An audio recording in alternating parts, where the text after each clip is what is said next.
Welcome to this explainer. Let's just create an immediate safe space right here, right now. If you've always felt, I don't know, a little out of place, like a puzzle piece being shoved into the completely wrong box, I want you to know you're in exactly the right place. Think of this as a guided session. I'm going to be your compassionate guide as we apply some psychological logic to those heavy feelings we so often just ignore. Our mission today is simple. Make this messy, complicated human experience feel a little less confusing. We're diving deep into a phenomenon called the debt of emotional caretaking. So tell me, have you ever felt like you were born with this invisible instruction manual on how to fix literally everyone else's problems, but somehow your copy for your own life got lost in the mail? Maybe you were known as the mature kid. You know the type. You were the one staying perfectly calm during the chaotic family storms, or the person who miraculously knew exactly how to soothe a parent's temper before they even said a word. Look, I really want to acknowledge the deep, heavy exhaustion of playing that role. You spent so much time being the emotional anchor for the people you love that you probably feel like you're just a supporting character in a movie where the filming already wrapped and you've completely lost the plot of your own story. All right, let's get into Section 1, the child with the adult's toolkit. In psychology, this experience actually has a name. It's called parentification. It's exactly what it sounds like, what happens when the roles are completely flipped, and a child basically becomes the emotional caretaker or even the stand-in therapist for the very adults who are supposed to be taking care of them.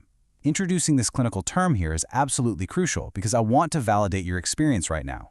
This dynamic, it's a recognized psychological reality. It's not some personal failing on your part. It is a dynamic that was entirely placed upon you. Think about it like this. You were handed an adult's toolkit and told to go fix grown-up problems. We're talking financial stress, emotional outbursts, deep-seated loneliness, stuff you were dealing with long before you even knew how to handle a bad day at school. You learned to manage their feelings simply as a survival mechanism, just to stay safe. A perfect pop culture example is that famous bond between Rory and Lorelai from Gilmore Girls. Their relationship is super celebrated on screen, right? But fundamentally, it was built on young Rory having to be the mature, peacekeeping adult in the room. So you become this total Zen master on the surface, but internally, you're a human pressure cooker waiting to pop. Which brings us to Section 2, the cost of your armor. Because carrying that heavy toolkit your entire life, it doesn't come for free. In these kinds of environments, care often feels incredibly conditional. It's like love with a receipt. It acts as a gift that can be cashed in for your obedience at any given moment. You end up internalizing this toxic message that your success and your happiness are strictly conditional on how much you're willing to sacrifice for your parents or your partners. But listen to me. Love shouldn't be a transaction where you are perpetually giving and your account is never ever replenished. And the direct consequence of carrying all that internalized debt is hypervigilance. You essentially develop this incredible, fine-tuned radar for pain. You're constantly, exhaustingly scanning the room for a microscopic shift in someone's posture or a tiny quiver in their voice. And why? Because you're bracing yourself to swoop in and fix the atmosphere, just so you can feel safe again.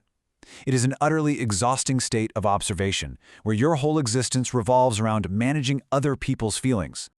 When you spend your life as an emotional caretaker, you become a lot like a swan.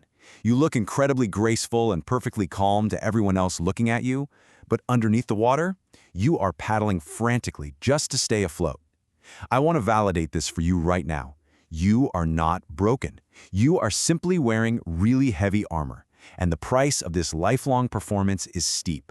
It often leads to what we call a delayed explosion, where you snap over something tiny because, well, you've been bottling things up for a decade. Or, on the flip side, it leads to total emotional numbness.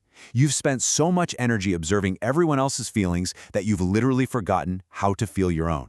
Let's move on to Section 3, quitting your emotional job.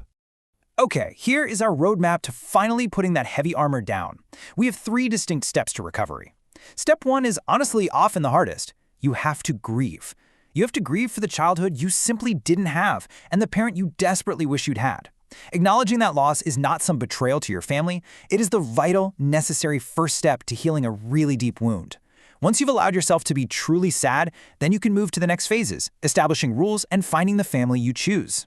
Consider this right here your formal permission slip. Once you grieve, you have to formally quit your job. You are no longer responsible for your parents' or your partner's emotional regulation. Your only real job is to live your own life. Look, growing up managing a parent's emotions might have made you a highly empathetic person, but it also left you with a heavy guilt for prioritizing yourself. Quitting this job might feel wrong at first. It might even feel deeply selfish.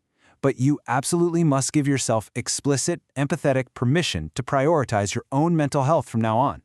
This is where Section 4 comes in, building your emotional firewall.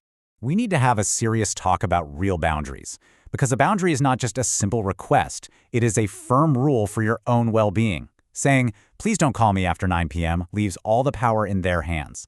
But saying, I will not answer the phone after 9 p.m. and then actually not picking it up puts the power right back in yours. Now, people will push back on this, for sure. They're going to test you, and they might even call you selfish. But every single time you hold that line, you are building an emotional firewall. You're finally telling yourself, I matter. This firewall is what allows you to love people from a safe distance without letting their chaos live inside of you. And this brings us right to the third step of your recovery, finding your chosen family. You need to look out for the people I like to call anchor friends. These are the rare folks who love you entirely without conditions. They don't require you to shrink yourself or solve all their life problems just to earn a tiny scrap of their affection. These incredible people will reflect your true, authentic self back to you, the real you that you've been hiding behind that caretaker mask for years. Always remember, true calm isn't the absence of emotion. It's the ability to navigate your own emotions without letting someone else's storm capsize your boat. Finally, Section 5, reclaiming your quiet soul. The transition from being an indebted child to an autonomous, completely free adult is genuinely one of the bravest journeys you're ever going to take. It is going to be messy and it is going to be quiet, but on the other side of all that hard work is a life that is authentically, beautifully your own. So, if this explainer felt like a comforting hand on your shoulder today, I want you to really reflect on this one question. What is one job you're ready to quit for your own peace? You have every single right to prioritize yourself, to hand back that invisible manual, and to finally start writing the story of your own life.